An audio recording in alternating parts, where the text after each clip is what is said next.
Tuesday morning. Normally we just do Monday devotionals, but as I said yesterday, we're going to be doing a devotional each day this week, Monday through Friday, as we enter into the Advent and we enter into the Christmas season, just for 5 minutes each morning or so. If I get a little wordy, it might be more than 5 minutes. We just want to encourage you and kind of center you for the day ahead. Yesterday, my topic was about redefining failure, and I hope you watched that. That was based on my message on Sunday, Faith, Failure, and Unexpected Miracles. If you missed that service, you can watch it on Facebook or YouTube.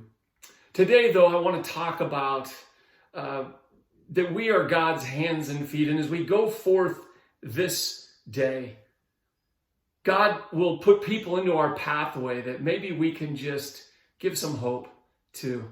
You know, when Jesus walked this earth, he was seen by sinners and saints and the rich and the poor, insiders and outsiders, Jews and Gentiles, believers and non-believers. He was seen by all. In John chapter 1, the Apostle John declares Christ coming to earth.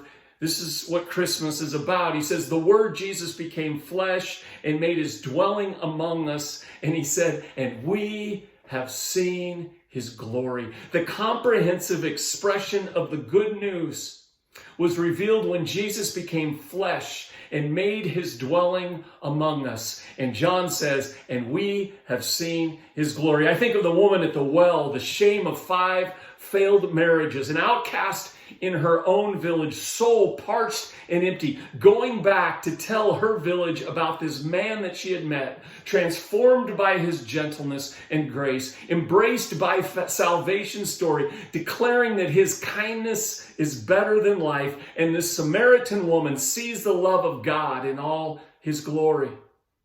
I think of the prodigal son, ashamed of his past, hopeless in his present, fearful of the future, sitting at the banquet table for his return, overwhelmed by his father's unreasonable mercy, renewed by Abba's love, and this rebellious, forgiven prodigal sees the redemptive gospel in all its glory.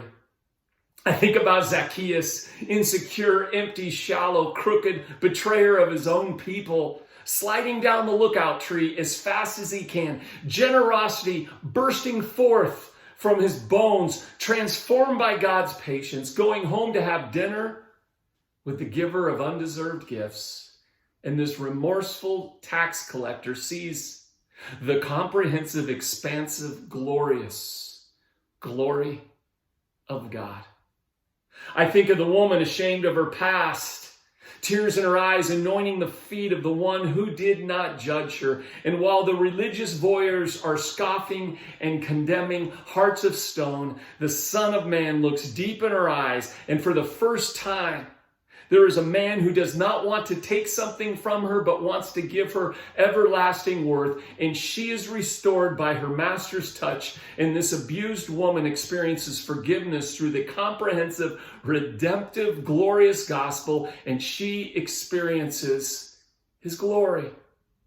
I think of the 10 men full of sores, untouchable, being touched by Emmanuel, God with us, no longer exiled, future renewed, dignity restored by Jehovah's power. Yet strangely, only one comes back to give thanks, and this grateful, healed man experiences the comprehensive, redemptive glory of Jesus.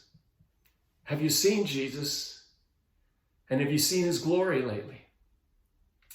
Today, I see, you see, we see Jesus dwelling among us.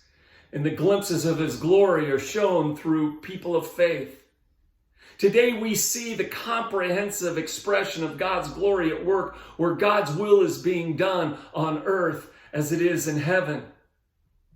When children and families devastated by poverty and COVID in the closed garbage dumps of Tijuana, Mexico, are daily fed gourmet meals and shown deep value and love, creating hope and safe community. It shines God's glory in a forgotten and forsaken place.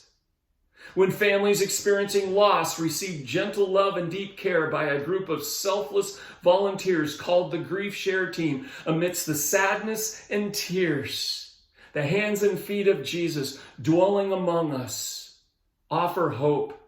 And in this heartbreaking, counterintuitive way, we see his glory. When the homeless receive daily meals and are loved unconditionally at the upper room in Placerville, California, while being invisible to most of the world, they find hope and dignity, and it's where they meet Jesus in all his glory. When single moms in Folsom, California, dealing with addiction, are mentored, helped with recovery, and are invited into safe, God-honoring communities, cycles of poverty, abuse, and addiction are broken, and his glory brings restoration to broken families. When neighbors in Orangevale, California, struggling with food insecurity, show up at a local food bank and are shown dignity and given life-given healthy food, the royal law takes place, and with neighbor-loving neighbor, they experience his glory.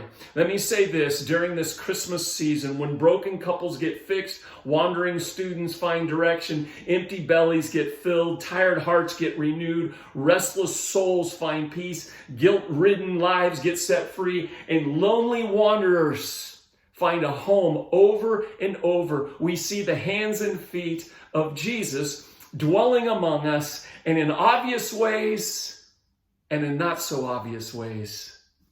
We have seen his glory. Have you seen him lately? I hope today you take the time to pay attention and see his glory. Or maybe you are the one to offer his glory to someone in need today. God bless you. Have a great, great Tuesday, and we'll see you tomorrow morning for a Wednesday devotional. God bless.